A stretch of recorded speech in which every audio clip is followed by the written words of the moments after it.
How to add friends in Headball 2. Hello and welcome back to Tech for Gamers. If you're looking for a way to connect with more players and enjoy matches, then adding friend in the game is super easy once you know where to look.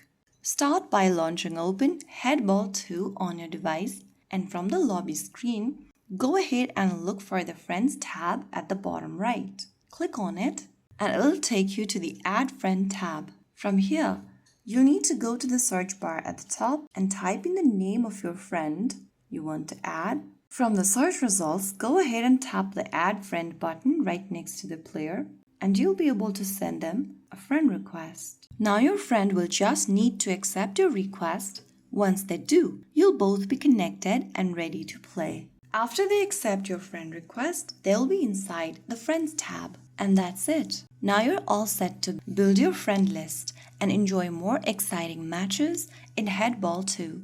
If you found the video helpful, don't forget to like, share, and subscribe to our channel. I will be back again in the next video. Thank you for watching.